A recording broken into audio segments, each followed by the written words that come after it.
اپنے نام سے آتا ہے وہ ہمیں ہمارے مفاد جو ہے وہ بڑھا چڑھا کر پیش کرتا ہے اور ہم اس کے گرویدہ ہو جاتے ہیں. جس طرح عدن میں ہوا اور آدم جو ہیں وہ سانپ کے گرویدہ ہو گئے صرف اس لیے کہ اس نے ان کے دل کی منشا پوری کر دی. جی جب آپ سامنے آؤ گے، آپ اس پھل کو کھاؤ گے تو خدا کی مانند بن جاؤ گے، اور خدا کی مانند بننے کی کس کو چاہ نہیں ہے. اور پھر دوسرے نمبر پر مسیح کو کیسے اپنایا جا سکتا ہے؟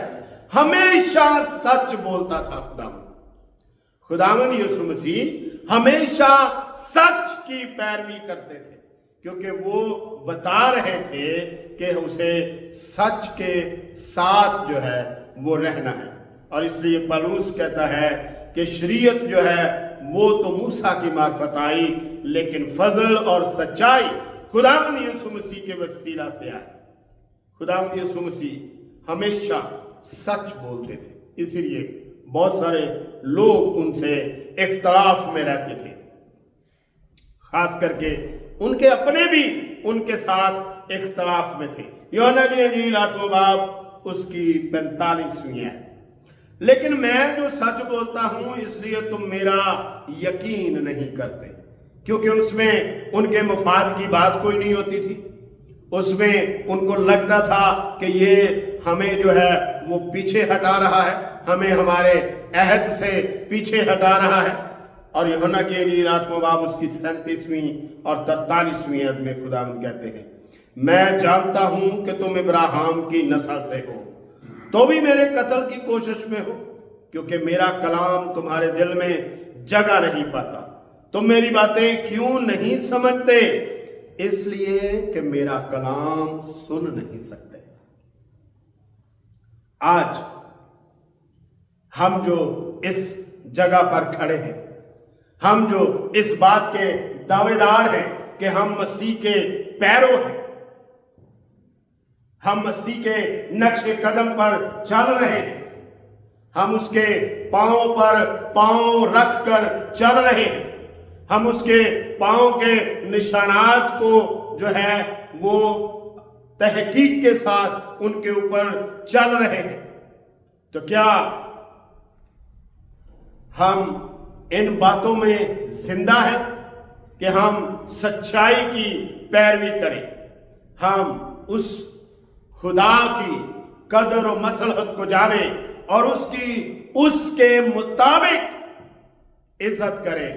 اور اسی لیے پولس رسول رومیو کے نام خط لکھتے ہوئے 1:21 عدد میں کہتا ہے اس لیے اگرچہ انہوں نے خدا کو جان تو لیا، اچھی بات ہے، خدا کو جان گئے، انہوں نے نجات حاصل کر لی، انہوں نے خدا سے تعارف حاصل کر لیا، انہوں نے خدا کو قبول کر لیا، لیکن اگلی جو زندگی کا موڑ اور اگلا جو زندگی کا قدم ہے اس کے اوپر نہیں جا سکے. اس لیے اگرچہ انہوں نے خدا کو جان تو لیا لیکن اس کی خدائی کے لائق اس کی تمجید اور شکر گزاری نہ کی، بلکہ باطل خیالات میں پڑ گئے اور ان کے بے سمجھ دلوں پر اندھیرا چھا گیا اور وہ اپنے آپ کو دنا جتا کر بیوقوف بن گئے اور خدا کے جلال کو فانی انسان اور کیڑے مکوڑوں کی صورت میں